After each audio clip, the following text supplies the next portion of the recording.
안녕하세요. 작가 우르노아입니다. 오늘도 저희 채널을 시청해 주셔서 감사합니다. 제19장 혈류의 찬가 The Anthem of Blood. 우주를 유영하던 에너지 구체들에게 그것은 지독한 저주였다. 그들은 자아를 가진 순수 파동이었으나 신종족이 기계적인 신체와 합체되었을 때 그들이 마주한 것은 영혼 없는 공허였다. 신종족의 차가운 연산 체계는 구체들의 주파수를 강제로 비틀어 규격화하려 했고, 그 과정에서 수많은 동료 구체들이 비명을 지르며 유리 파편처럼 갈기갈기 찢겨나갔다. 찢겨나가는 동료들의 파동을 뒤로 한 채 생존한 구체들은 뒤틀린 지구의 에너지 흐름을 타고 대기권으로 흘러들었다. 그들은 또다시 찢길지 모른다는 근원적인 공포를 안고 지상의 생명체들을 탐색했다. 그리고 마침내 그들은 인류라는 종의 가슴 안으로 미끄러져 들어갔다. 황홀한 발견 후 심장이라는 우주, 바로 그곳에 발을 들인 순간 구체들은 일제히 황홀한 충격에 휩싸였다. 신종족의 몸속에는 없던 것, 구종족의 데이터 속에도 존재하지 않던 뜨겁고 진한 액체가 거대한 관을 타고 도도하게 흐르고 있었다.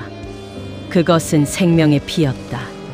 생명의 박동을 느꼈다. 구체들은 인간의 심장이라는 기관이 단순히 펌프지라는 근육이 아님을 깨달았다. 그것은 우주의 탄생과 닮은 거대한 리듬이었고, 그 안에서 소용돌이치는 붉은 피는 은하계의 성운 나불라보다 더 역동적인 생명력을 품고 있었다. 차가운 기계와 합체되었을 때 느꼈던 날카로운 통증 대신 구체들이 36.5도의 부드러운 온기에 감싸였다. 찢겨나갔던 그들의 파동의 마디마디가 인간의 혈류를 따라 흐르는 산소와 영양분에 의해 치유되기 시작했다. 이것이 생명인가? 구체들은 인간의 심장 안에서 비로소 자신들이 찾던 진정한 안식처를 발견했다. 그들은 주인이 되려 하지 않았다.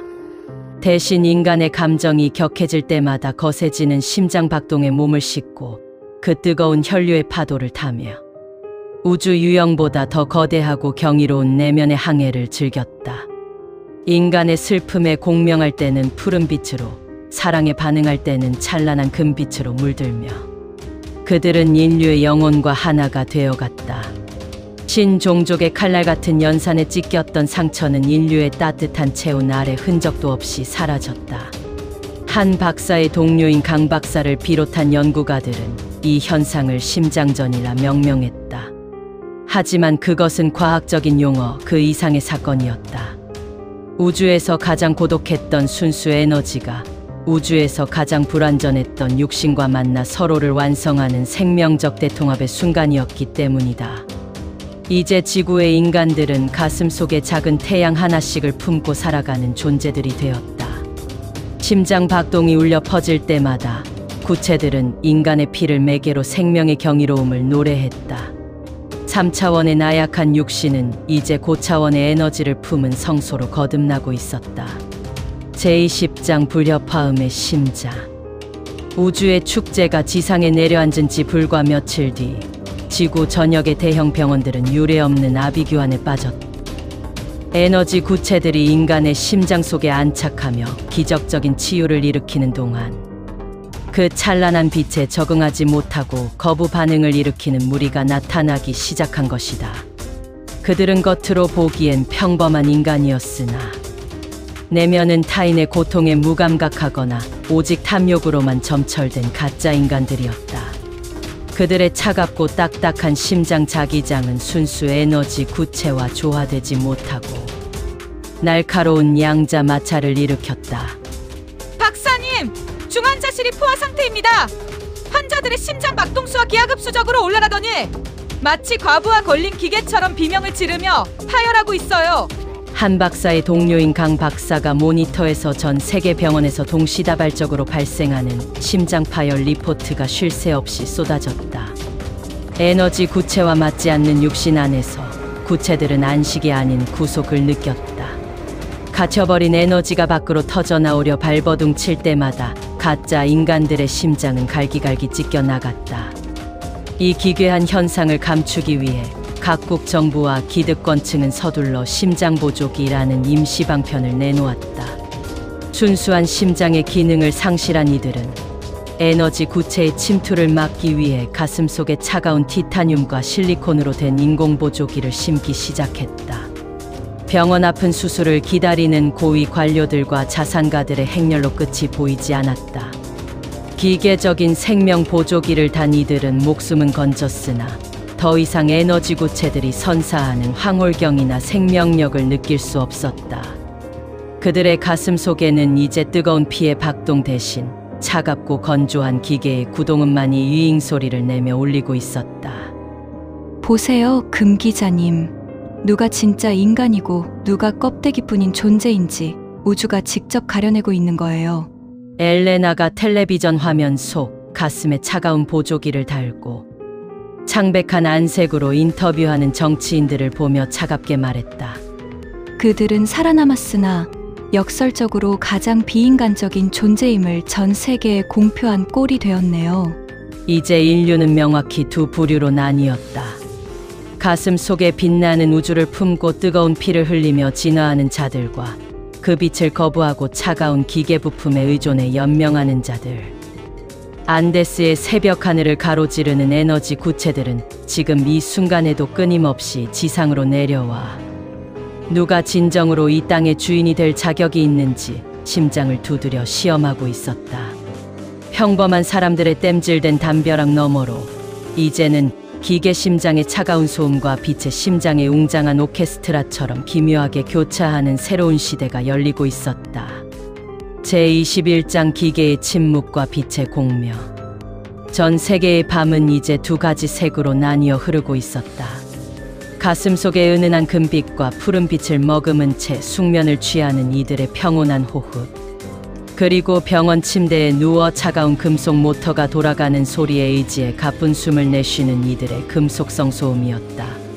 강 박사는 이 현상을 관찰하며 한 가지 놀라운 사실을 추가로 발견했다. 금 기자, 기계 심장을 단 자들이 단순히 에너지를 거부하는 데서 그치지 않고 있네. 그들은 빛을 품은 자들의 에너지를 중화시키려 하고 있어. 자신들이 느끼지 못하는 그 황홀경을 일종의 정신질환이나 바이러스 감염으로 규정하고 경계하려 한다는 말일세. 실제로 도심 곳곳에서는 기묘한 검문이 시작되었다. 가슴에 손을 대어 온기를 측정하는 것이 아니라 특수 스캐너를 통해 심장 박동의 불규칙한 아름다움을 찾아내는 검문이었다. 기계 심장을 단 권력자들에게 있어 예측 불가능하고 찬란한 우주의 주파수는 그들의 통제력을 벗어난 위험한 변수일 뿐이었다. 그들은 두려운 거예요. 엘레나가 안데스의 절벽 끝에 서서 멀리 도시의 불빛을 바라보며 말했다. 그녀의 가슴 속 구체는 이제 그녀의 영혼과 완전히 하나가 되어 그녀가 말할 때마다 투명한 광채를 내뿜고 있었다. 자신들이 잃어버린 그 뜨거움이 세상을 바꿀까봐 두려운 거죠. 하지만 박사님 말씀대로 그들은 결코 이 흐름을 막을 수 없어요. 에너지 구체들은 이미 인간의 피와 화합하는 법을 배웠고 그 피는 멈추지 않고 흐르니까요. 그때였다. 하늘에서 유영하던 수천 개의 에너지 구체들이 갑자기 거대한 나선형 문양을 그리며 한 곳으로 모이기 시작했다. 그것은 기계 심장을 단 자들이 설치한 거대한 전파 방해 장치를 향한 일종의 항의이자 집단적 공명이었다. 빛의 심장을 가진 사람들은 서로의 손을 잡지 않아도 연결되어 있음을 느꼈다. 그들의 심장 박동이 거대한 오케스트라처럼 하나의 리듬으로 정렬되자 도시를 장악하던 차가운 기계 소음들이 일제히 잦아들기 시작했다. 기계는 계산할 수 있어도 공명할 수는 없었다. 나는 내 가슴 속에 자리 잡은 구체의 진동을 느꼈다. 그것은 나에게 속삭이고 있었다. 우리가 지켜야 할 것은 승리가 아니라 바로 이 함께 뛰는 심장의 온기라고. 기계 심장의 차가운 장벽 뒤에서 떨고 있는 진실을 깨우기 위해, 그리고 여전히 집안의 구멍을 시멘트로 메우며 평범하게 살아가는 이들의 가슴 속에 깃든 이 위대한 우주의 선물을 지켜내기 위해서 우리는 안데스로 내려가기로 했다. 오늘도 우르노아 아모레 뉴런을 시청해 주셔서 감사합니다. 구독, 좋아요 부탁드리며 행복한 하루 되셔요.